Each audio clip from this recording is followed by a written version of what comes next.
누군가에게 명령을 듣는다는 것은 썩 기분 좋은 일은 아닙니다. 하지만 오늘 말씀에 나오는 명령들은 너무나 기분 좋은 명령들이고 꼭 순종하고 싶은 명령들입니다. 구하라, 찾으라, 두드리라. 구하면 주실 것이요, 찾으면 찾아낼 것이요, 문을 두드리라 그러면 열릴 것이니.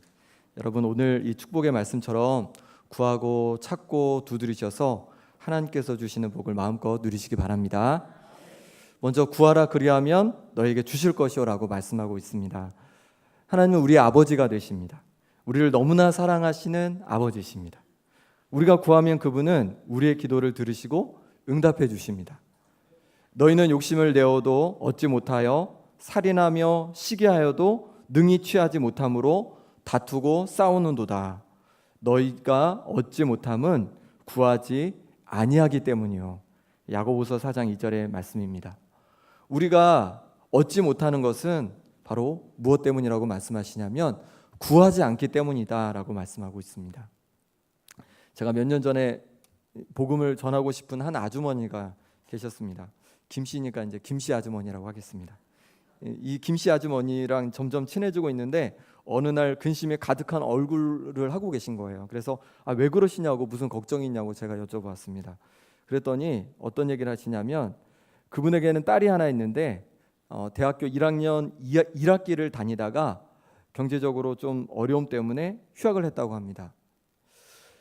그리고는 학비를 막 벌어서 다시 학교에 갔는데 또다시 휴학을 하게 된 거예요. 딸을 생각하면서 이 김씨 아주머니는 이렇게 푸념을 하시더라고요. 내가 어려운 상황이었지만 내게 학비를 부탁했으면 어떻게 해서든 되어주었을 텐데 이놈은 부탁할 줄을 몰라. 컴퓨터를 공부한다는 녀석이 컴퓨터가 필요하면 사달라고 해야지. 그러면 어떻게 해서라도 사줄 텐데 부탁을 할 줄을 몰라. 이렇게 푸념을 하시더라고요. 김씨 아주머니의 딸은 아마도 힘들게 일하시며 살아가시는 그 어머니에게 손을 내밀기가 미안했을 겁니다. 하지만 우리 하나님은 이 세상 모든 것을 다스리시는 분인 줄 믿습니다. 우리가 원하는 것을 얼마든지 주실 수 있는 분이십니다. 하나님 아버지는 우리가 구하기를 원하십니다. 초등학교 때 제가 자전거를 갖고 싶었습니다. 땅콩밭에서 땅콩을 수확하는 것을 도와드리다가 초등학교 한 5학년쯤 됐던 것 같아요. 아버지께 자전거를 좀 사주시라고 말씀을 드렸습니다. 한참 고민하다가 말씀드렸습니다. 아버지는 한 5초간을 아무 말씀도 하지 않고 가만히 땅을 바라보시며 이렇게 생각하시다가 사주신다고 하셨습니다. 너무 기뻤습니다. 하지만 얼마 후 아버지는 제게 다시 미안하다고, 지금 형편이 어려워서 자전거를 못 사주겠다고, 다음에 꼭 사주겠다고 그러시는 겁니다. 저는 조금 실망했지만 괜히 내가 자전거 사달라고 해서 아버지 마음을 아프게 된 것 같아서 굉장히 죄송했습니다. 그리고는 어떻게 했을까요? 제가 하늘에 계신 하나님께 기도하기 시작했습니다. 하늘에 계신 아버지께 기도했습니다. 그냥 기도하면 왠지 안 될 것 같아서 저 멀리 있는 친구를 자전거로 교회까지 데려올 테니까 저에게 자전거를 꼭 주시라고 그렇게 기도했습니다. 그리고 얼마 후에 교회 한 집사님이 서울로 이사를 가게 되었습니다. 그 집사님 이사 가기 전에 저희 집에 대문을 딱 들어오시면서 아직도 이제 기억이 나는데 뭐라고 그러시냐면, 수동아, 내 자전거 가져다가 너 타라 그러시는 거예요. 아멘. 그래서 자전거를 제가 얻게 되었고, 정말로 그 기도했던 대로 그 멀리 있던 친구를 이제 주일마다 이렇게 데려왔던 기억이 납니다. 나를 너무나 사랑하는 부모님, 또 나를 너무 사랑하는 자식들, 나의 필요를 다 채워줄 수 없습니다. 하지만 하늘에 계신 우리 아버지는 모든 것을 가지신 분인 줄 믿습니다. 그리고 그분이 바로 저와 여러분을 사랑하십니다.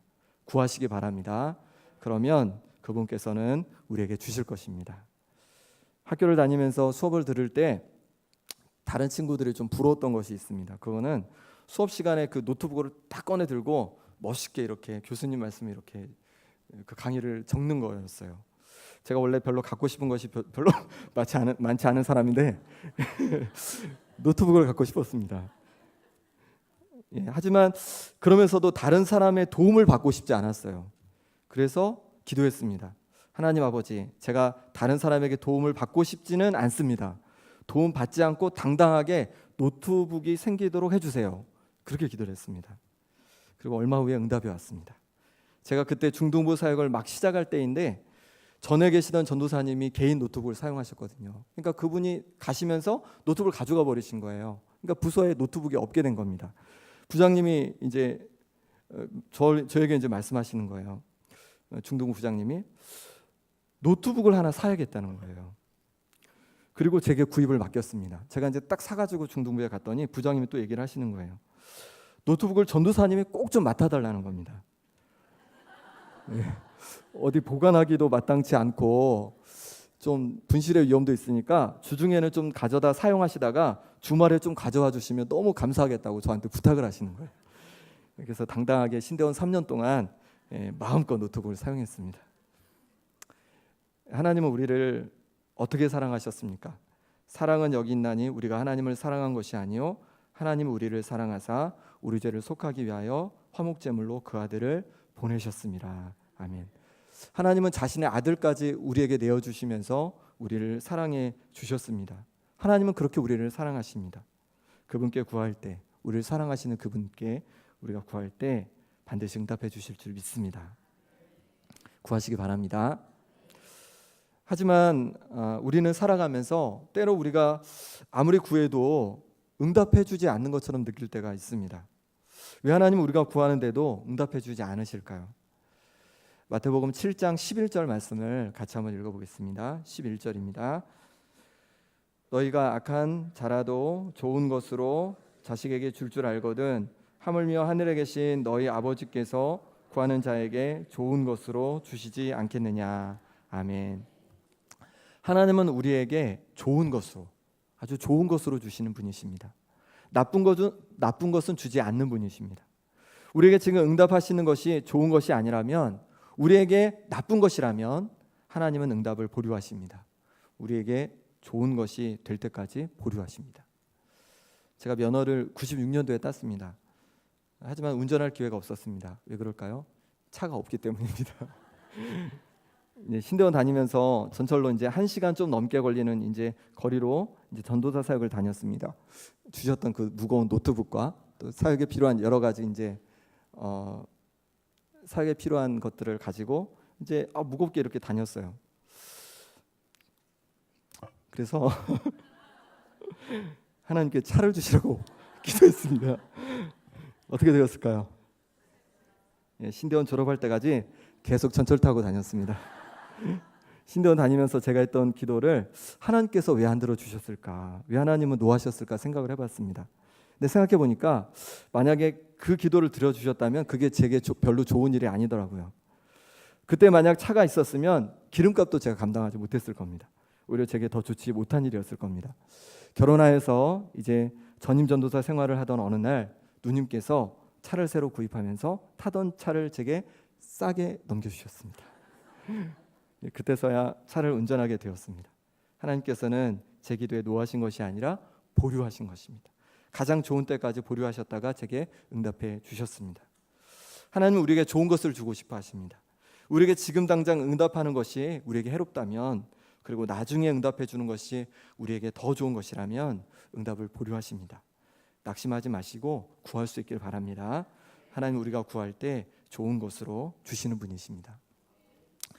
저희 누님이 4분입니다. 그 중에 넷째 누님은 저와 이제 연년생인데 초등학교 때 함께 교회를 열심히 갖고 신앙생활을 같이 했습니다. 그러다가 누님이 이제 직장에 취직하니까 교회를 안 나오기 시작하더라고요. 예.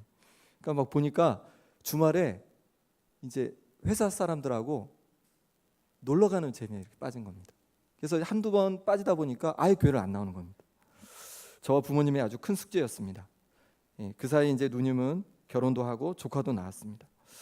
하나님께서 왜 저의 기도와 부모님의 기도에 응답하지 않으실까 실망할 때도 있었습니다. 그래도 기도는 했습니다. 그러나 어느 날 누님에게 전화가 왔습니다. 꿈속에서 어머니와 제가 누님을 위해 기도하는 모습을 보았다는 겁니다. 울면서 이제 다시 교회를 열심히 다니겠다고 했습니다. 물론 그 후로도 교회를 이제 조금 듬성듬성 다니기 시작하더라고요. 그러다가 봉사를 하기 시작하고 교사도 하고 찬양대도 하고 봉사를 하기 시작하다가 지금은 매형하고 이제 누님 다 권사님이 되셨습니다. 네, 감리교여서요. 네. 구하라 그리하면 너에게 주실 것이요 우리의 간구는 결코 헛되지 않은 줄 믿습니다. 믿음으로 간구할 때 하나님께서 가장 좋은 것으로 우리에게 응답해 주십니다. 예수님께서는 구하라 하신 다음에 이제 찾으라 하십니다. 그러면 찾아낼 거다 말씀하십니다. 여기서 찾으라는 단어가 헬라어로 제테이테, 한번 따라 볼까요? 제테이테. 예, 잘하셨습니다. 추구한다는 뜻입니다. 찾는다는 뜻입니다. 뭔가 추구하고 찾는 인생을 살라는 말씀입니다. 그냥 하루를 물이 이렇게 흘러가듯 흘려보내는 것이 아니라 추구하는 삶을 살라는 겁니다. 목적을 갖고 가치를 두고 가치를 쫓는 삶을 살라고 말씀하고 있는 겁니다. 저희 어머님이 어느 날 제가 시골에 내려갔더니 자전거를 좀 가르쳐 달라고 하시더라고요. 60이 좀 넘으셨을 때인데, 그래서 이제 자전거를 이제 옆에 있는 초등학교 가서 이제 가르쳐 드리기 시작했습니다. 자꾸만 넘어지시는 거예요. 그래서 왜 그러시나 봤더니 어머님이 딱 핸들을 잡고 자꾸 넘어질 것 같으니까 앞바퀴만 보고 이렇게 타시는 거예요. 그래서 제가 이거다. 시야가 중요하다. 그래서 멀리 좀 보라고 말씀드렸어요. 가고 싶은 데를 보고 달리시라고. 그랬더니 한참을 가시더라고요. 그래서 운동장을 이렇게 끝에서 끝까지 이렇게 가시더라고요. 안 넘어지시고. 지금은 어떠실까요? 지금은 안 타십니다. 왜냐하면 아버지가 시내 나가면 위험하시다고 못하게 하셔서 지금은 안 타고 계신데, 어쨌든 제가 그러면서 느낀 게 뭐냐면 뭐를 바라보는지가 중요하구나. 우리 인생도 그렇구나. 내가 뭐를 바라보는 게 있는 사람과 바라보지 않고 바로바로 그 하루하루에 급급하게 사는 사람하고는 인생이 다를 수밖에 없구나. 그런 생각을 했습니다. 여러분은 무엇을 바라보고 사십니까? 무엇을 추구하고 사십니까? 사랑을 추구하십니까? 아니면 행복을 추구하십니까? 아니면 돈이 나오는 금백을 찾고 계십니까? 혹은 일확천금을 얻게 할 그 땅을 찾고 계십니까? 마태복음 6장에서도 이 제테이테가 한 번 더 나오는데요. 우리 6장 33절 말씀을 같이 한번 읽어보겠습니다. 6장 33절입니다. 같이 읽겠습니다. 그런즉 너희는 먼저 그의 나라와 그의 의를 구하라. 그리하면 이 모든 것을 너희에게 더하시리라. 아멘. 여기서 구하라는 단어가 원문으로 보면요, 7장 7절에 무엇과 같은 단어일까요? 똑같이 구하라는 단어가 있는데 그게 아니라 찾으라는 단어와 같은 단어입니다. 그러니까 6장 33절에 있는 너희는 먼저 그의 나라와 그의 의를 구하라 할 때 이 구하라는 제테이테입니다. 추구하다, 찾다라는 뜻입니다. 그래서 이 구절을 초대교회 교부인 오리게는 이렇게 다시 풀어서 썼습니다. 가장 중요한 것을 추구하라. 그러면 너희에게 조그마한 것들을 덤으로 주겠노라. 하늘의 것을 추구하라. 그러면 너희에게 세상의 것도 덤으로 주겠노라. 가장 중요한 하늘의 것을 추구하면 땅의 것을 그냥 덤으로 준다는 말씀입니다. 하나님의 나라를 추구하는 삶을 살 때 하나님께서는 이 땅의 것으로 우리를 채워주신다는 겁니다. 우리가 하나님의 나라를 바라보며 살 때 하나님께서는 우리가 좀 소홀히 하더라도 이 땅의 것들을 채워주신다 말씀하고 있습니다. 예수님도 이 말씀을 하시면서 공중의 새를 말씀하십니다. 공중의 새는 심지도 않고 거두지도 않고 창고에 모아들이지도 않지만 하나님께서 기르십니다. 들의 백합화는 정말 너무 아름답지만 수고도 않고 길쌈도 하지 않습니다. 이 땅의 것이 아니라 하늘의 것을 추구할 때 하나님께서 우리를 먹이시고 입히시는 줄 믿습니다. 그래서 하늘의 것을 추구하며 사는 것이 지혜로운 삶입니다. 그렇다면 하늘의 것이 도대체 무엇일까요? 예수님께서 승천하시면서 마지막 제자들에게 당부하신 겁니다. 이 말씀을 한번 같이 찾아보겠습니다. 표시해 두시고 마태복음 28장 19절의 말씀을 보겠습니다.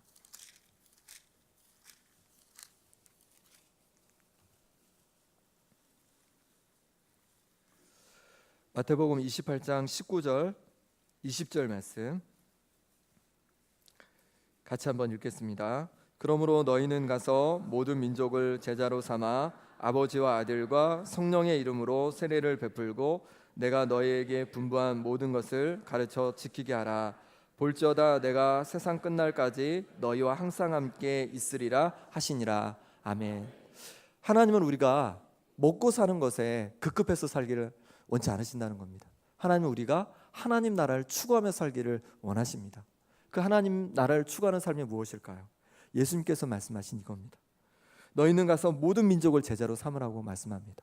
모든 민족은 우리나라 말고 그러면 다른 민족을 말하나 보다 이렇게 할 수 있는데, 그게 아니라 바로 내 가족부터 내 이웃부터 시작해서 모든 민족까지 우리가 그들을 바라보면서 나아가야 한다 말씀하고 있습니다.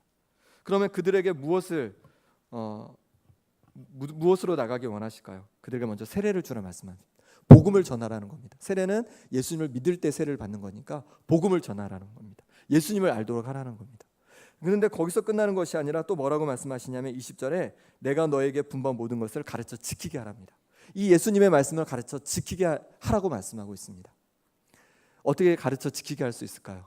우리가 먼저 이 하나님 말씀에 따라서 살아갈 때입니다. 이 가치대로 우리가 살아갈 때입니다. 우리가 이 말씀을 붙잡고 세상의 가치가 아니라 하나님 말씀의 가치를 붙잡고 살아갈 때 그 모습 속에서 세상 사람들이 하나님께로, 하나님 말씀에 나오는 그런 은혜가 있을 줄 믿습니다. 그렇게 하나님 말씀을 붙들고 살아가고 또 사람들에게 이 말씀을 전할 때 그 삶이 바로 하나님 나라의 가치를 추구하는 삶입니다. 내가 직장에 있을 때, 또 이웃들을 만날 때, 가정에서 하나님 나라를 추구하는 우리 성도님들 되시기 바랍니다. 그럴 때 하나님께서 덤으로 이 땅의 것도 채워주실 줄 믿습니다. 마지막 세 번째는 문을 두드리라 말씀하십니다. 그러면 너에게 열린다 말씀하십니다. 두드려야 한다는 겁니다. 가만히 있으면 안 된답니다. 두드려야 한답니다. 믿음으로 두드리십시오. 결혼의 문을 두드리고, 직장의 문을 두드리고, 사업의 문을 두드리고, 관계의 문을 두드려 보시기 바랍니다. 그럴 때 열리는 역사가 일어납니다. 오늘 본문에 바로 이어서 나오는 13절 14절에 보니까 문을 두드리되 어떤 문을 두드려야 할지를 말씀하고 있습니다. 우리가 잘 두드려야 하거든요. 어떤 문을 두드릴지. 다시 마태복음 7장 13절을 보겠습니다. 뭐라고 말씀하시죠? 어떤 문을 두드리라고 말씀하시죠? 좁은 문을 두드리라고 말씀합니다. 좁은 문으로 들어가라고 말씀하고 있습니다. 넓고 큰 문, 사람들이 많이 가는 문은 멸망으로 인도하는 문입니다. 하지만 좁고 협착하여 찾는 이가 적은 길로 인도하는 문은 생명으로 인도하는 문이다 라고 말씀하고 있습니다. 어떤 문을 두드리기 원하고 어떤 길로 가기를 원하십니까? 예수님께서 두드리신 문은요, 예수님께서 가신 길은요 좁은 문이고 좁은 길입니다. 사람들이 잘 가지 않는 길입니다. 바로 하나님 아버지께서 기뻐하시는 그 길, 하나님 나라를 위한 그 길로 가셨습니다. 근데 왜 이것이 좁은 길일까요? 그만큼 힘듦도 있고 어려움도 있기 때문에 그렇습니다. 예수님께서 하나님의 뜻대로 우리를 위해 대신해서 어떤 문을 통과하셨냐면 십자가를 지셨습니다. 고난의 길을 가셨습니다. 무엇을 위해서요? 다른 사람을 위해서, 세상 사람들을 위해서, 우리를 위해서. 우리도 마찬가지입니다. 하나님께서는 우리가 좁은 문을 두드리기 원하십니다. 나를 위한 삶이 아니라 다른 사람을 섬기는 삶, 다른 사람을 도와주는 삶, 다른 사람을 긍휼히 여기는 삶, 그 삶을 살기 원하십니다. 바로 그것이 좁은 문을 두드리는 것입니다. 교회학교 교사로 섬기는 것 정말 쉽지 않은 것 같습니다. 우리 자녀들도 정말 책임지기 힘든데 다른 아이까지 생각하고 기도하고 섬기는 것 정말 어렵습니다. 분명 좁은 문입니다. 셀리더로 섬기는 것도 좁은 길입니다. 얼마나 다양한 세럼분들이 계십니까? 그럼에도 인내하고 기도하면서 셀리더분들이 섬기고 있습니다. 그뿐만 아니라 눈이 와도 비가 와도 더워도 추워도 주차 안내로 섬겨주시는 주차위원 우리 집사님들, 또 식당에서 또 방송실에서 여러 섬기는 일들, 이 모든 섬기는 일이 좁은 문인 줄 믿습니다. 또 이 밤에 이렇게 주님 앞에 나와서 예배하는 것, 이것도 굉장한 좁은 문을 두드리시는 것 같아요. 쉬고 싶고 또 놀러 가고 싶고 또 가족들과 함께 보내고 싶은데 이렇게 하시는 것 분명 좁은 문을 두드리는 겁니다. 뿐만 아니라 세상 속에서 하나님의 말씀대로 그리스도인으로 살고자 애쓰면서 살아가는 많은 분들이 있습니다. 이분들도 좁은 문을 두드리는 것입니다. 넓은 문이 아니라 좁은 문을 두드려 보시기 바랍니다. 좁은 문으로 들어갈 때 그 길이 협착하여 찾는 사람이 적지만 결국 하나님께서 우리에게 생명과 풍성함을 더하여 주실 줄 믿습니다. 좁은 문을 두드리십시오. 넓은 문으로 들어가는 사람들을 너무 부러워하지 마십시오. 그 길이 좋아 보여도 마지막은 멸망으로 가는 길일 수 있습니다. 주님 말씀에 순종하고 주님 기뻐하시는 좁은 좁은 문을 선택하고 두드리는 성도님들 되시기를 간절히 바랍니다. 구하라, 찾으라, 두드리라 말씀하십니다. 구하고 또 찾고 두드리셔서 하나님께서 부어주시는 풍성함을 맛보는 우리 모든 성도님들 되시기 바랍니다. 함께 기도하겠습니다. 하나님 아버지, 우리를 하나님의 자녀 삼아 주시고 우리를 한없는 사랑으로 사랑해 주시니 감사합니다. 아버지 하나님, 우리가 구하겠습니다. 우리 가운데 응답해 주옵소서. 때로 응답해 주지 않으시더라도 더 좋은 것으로 우리에게 주심을 믿고 믿음의 눈으로 바라보게 하여 주옵소서. 하나님 아버지, 또한 우리가 이 땅에 먹고 사는 것에만 치중하고 추구하는 삶이 되지 않길 원합니다. 하나님의 나라를 추구하는 우리의 삶이 되게 하여 주옵소서. 하나님 아버지, 우리가 또한 좁은 문을 두드리길 원합니다. 많은 사람들이 걷는다고, 많은 사람들이 좋아 보인다고 넓은 길을 선택하는 것이 아니라 좁은 문을 두드릴 수 있는 하나님의 사람들 되게 하여 주옵소서. 예수 그리스도의 이름으로 기도드립니다. 아멘.